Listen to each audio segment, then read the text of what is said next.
Hello friends, welcome back to our YouTube channel JS Education. इरोटे में आलोचना करिबा +3 4th semester आपण मानकर हिस्ट्री ऑनर्स रो कोर पेपर 8 रो प्रश्न पत्र एबे में आलोचना करिबा प्रश्न पत्र रो उत्तर तेनकर वीडियो कोन जारे स्किप न करी आरंभ रो शेष पर्यंत देखंतु फुल मार्क होची 80 मार्क टाइम होची 3 घंटा कोर पेपर 8 हिस्ट्री ऑनर्स 2023 रो प्रश्न पत्र एबे में आलोचना करिबा एथि मध्यरो किछि प्रश्न आपण मानकर 4th सेमेस्टर एग्जाम 2025 ଆସିବାର ସମ୍ଭାବନା ରହିଛି।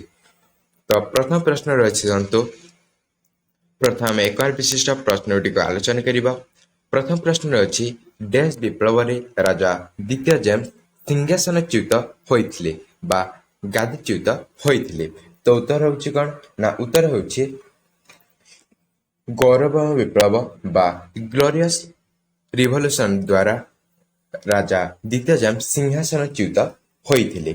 तापरे रही अछि देखंतु प्रश्न नंबर 2 रे डैश वर्ष रे ऑटोमन तुर्क माने कॉन्स्टेंटिनोपल अधिकार करथिले। डैश वर्ष रे ऑटोमन तुर्क माने कॉन्स्टेंटिनोपल को अधिकार करथिले केबे ना 1453 रे।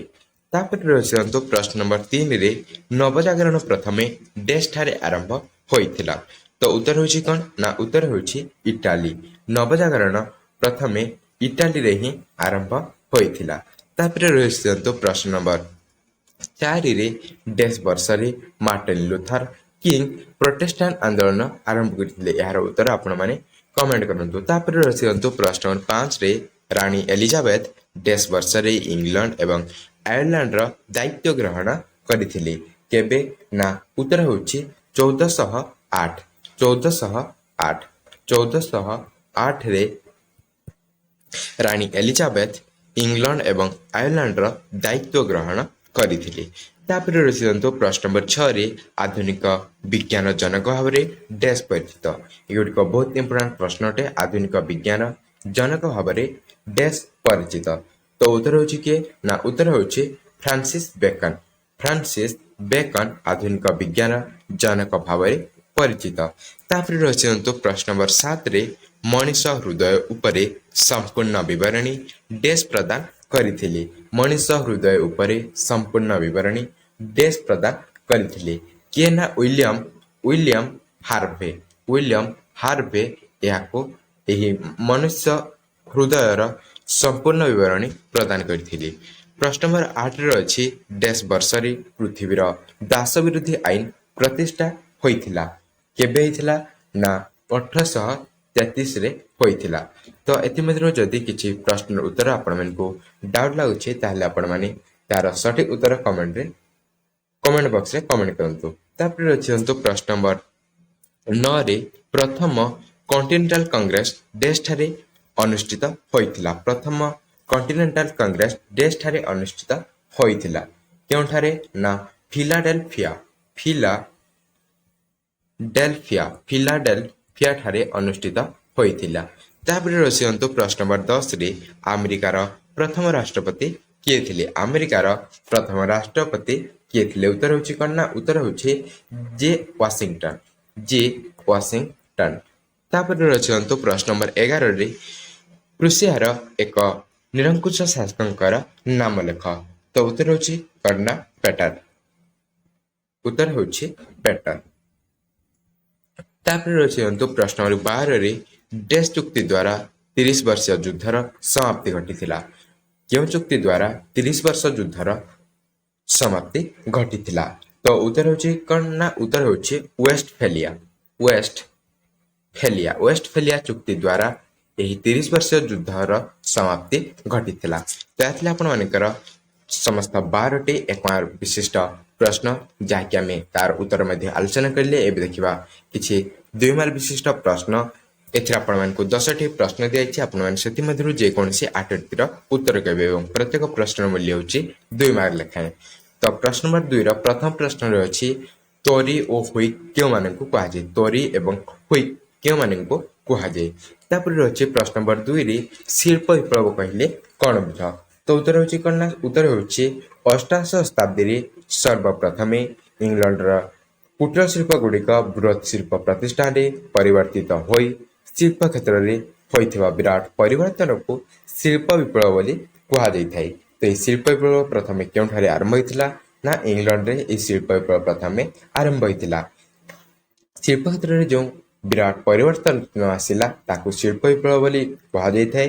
ଏହା 1837 ଖ୍ରୀଷ୍ଟାବ୍ଦରେ ଫରାସୀ ଅର୍ଥନୀତିଜ୍ଞ ଅଗସ୍ତେ ବ୍ଲାଙ୍କି ସର୍ବପ୍ରଥମେ ଉଦ୍ଭାବନ କରିଥିଲେ। ପ୍ରଶ୍ନ ନମ୍ବର 3ରେ ଅଛି କେବେ 30 ବର୍ଷ ବ୍ୟାପୀ ଯୁଦ୍ଧର ଆରମ୍ଭ ଓ ଶେଷ ହୋଇଥିଲା? ତ ଉତ୍ତର ହେଉଛି କ'ଣ? ନା ଉତ୍ତର ହେଉଛି 1618ରୁ ଏହି 30 ବର୍ଷୀୟ ଯୁଦ୍ଧର ଆରମ୍ଭ ହୋଇଥିଲା ଏବଂ ଏହା ଶେଷ ହୋଇଥିଲା 1648ରେ। ତାପରେ ପ୍ରଶ୍ନ ନମ୍ବର 4ରେ ଅଛି ରିପବ୍ଲିକାନ ମାତୃଭୂମି। ଏହାର ଉତ୍ତର ଆପଣମାନେ ନିଜେ କରିବେ। ତାପରେ ଅଛି ପ୍ରଶ୍ନ ନମ୍ବର 5ରେ ଦେଖନ୍ତୁ ବାଣିଜ୍ୟ ଆଇନ ନେଭିଗେସନ ଆକ୍ଟ। ତ ଉତ୍ତର ହେଉଛି ଇଂଲଣ୍ଡରେ ଷ୍ଟୁଆର୍ଟ ରାଜବଂଶର ଶାସନ ସମୟରୁ ଉପନିବେଶ ଗୁଡ଼ିକରେ ବାଣିଜ୍ୟ ବ୍ୟବସାୟରେ ଏକଚାଟିଆ ରହିଥିଲା। ଚାର୍ଲ୍ସ ଦ୍ୱିତୀୟଙ୍କ ସମୟରେ 1660 ଖ୍ରୀଷ୍ଟାବ୍ଦରେ ନେଭିଗେସନ ଆକ୍ଟ ଏହା ପ୍ରଣୟନ ହୋଇଥିଲା। ଏହି ଆକ୍ଟ ଅନୁଯାୟୀ ପ୍ରତ୍ୟେକ ଉପନିବେଶ ନିଜ ନିଜର ପଣ୍ୟ ଇଂଲଣ୍ଡକୁ ବିକ୍ରି କରିବେ ଏବଂ ସମସ୍ତ ଆବଶ୍ୟକୀୟ ଦ୍ରବ୍ୟ ଇଂଲଣ୍ଡରୁ ହିଁ କ୍ରୟ କରିବେ। ଏହା ଥିଲା ତାଙ୍କର ନେଭିଗେସନ ଆକ୍ଟ। ତାପରେ ଅଛି ପ୍ରଶ୍ନ ନମ୍ବର 6ରେ ଫ୍ରାନ୍ସିସ୍ ବେକନ। ତ ଉତ୍ତର ହେଉଛି ଫ୍ରାନ୍ସିସ୍ ବେକନ ଥିଲେ ଜଣେ ବୈଜ୍ଞାନିକ।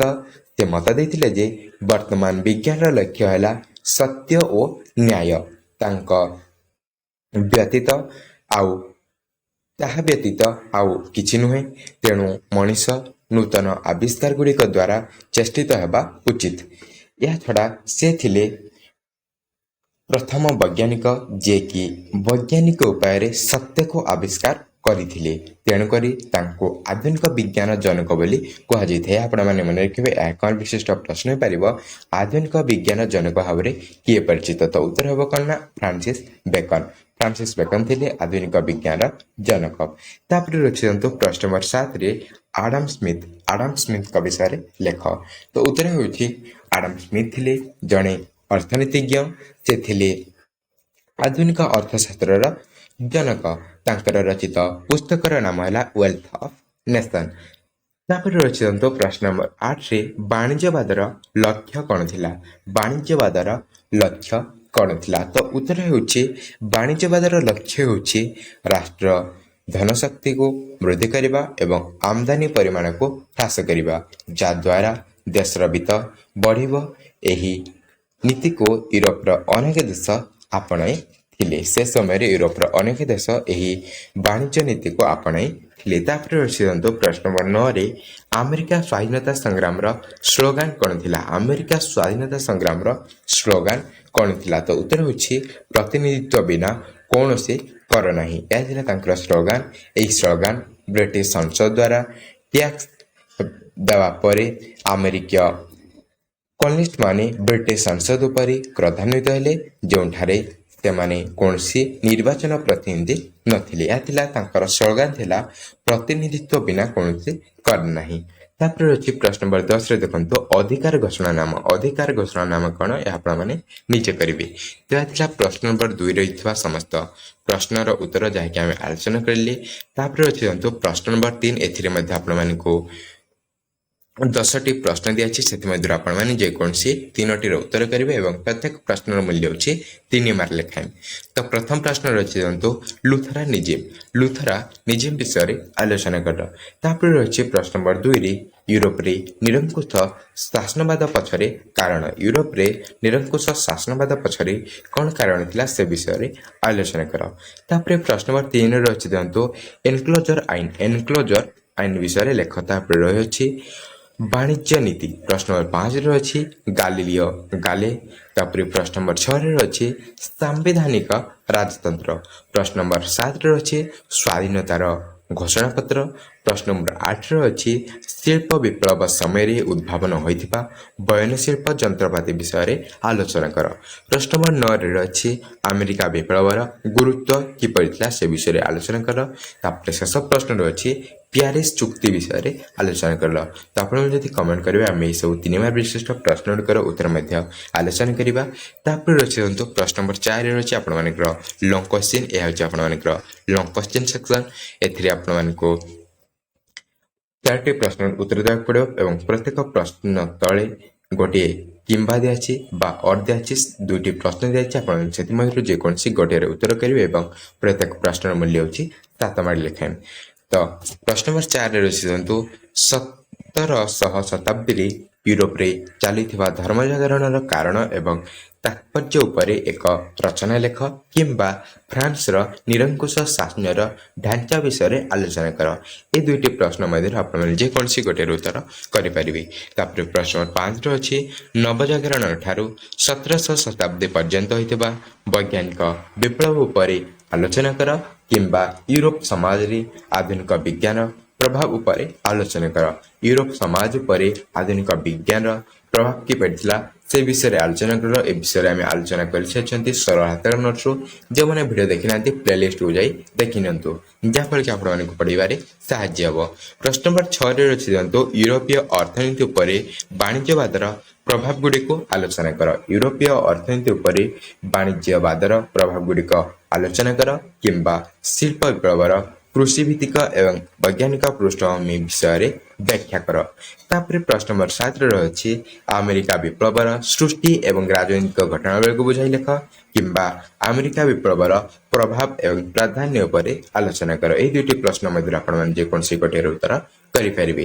ତ ନେକ୍ସଟରେ ଆମେ ଏହି ଲଙ୍ଗ କ୍ୱେଶ୍ଚିନ୍ ସେକ୍ସନରୁ କିଛି ଲଙ୍ଗ କ୍ୱେଶ୍ଚିନ୍ର ଉତ୍ତର ସରଳ ହାତର ନୋଟ୍ସରୁ ଆଲୋଚନା କରିବା। ତେଣୁକରି ଚ୍ୟାନେଲକୁ ପ୍ରଥମ ଥର ଆସିଥିଲେ ଭିଡ଼ିଓ ଗୁଡ଼ିକର ନୋଟିଫିକେସନ୍ ପାଇବା ପାଇଁ ଚ୍ୟାନେଲକୁ ସବସ୍କ୍ରାଇବ୍ କରି ନୋଟିଫିକେସନ୍ ବେଲ୍କୁ ଅନ୍ କରିଥାନ୍ତୁ, ଯାହାଫଳରେ କି ଆପଣମାନେ ପ୍ରତ୍ୟେକ ଭିଡ଼ିଓ ନୋଟିଫିକେସନ୍ ସର୍ବପ୍ରଥମେ ପାଇପାରିବେ।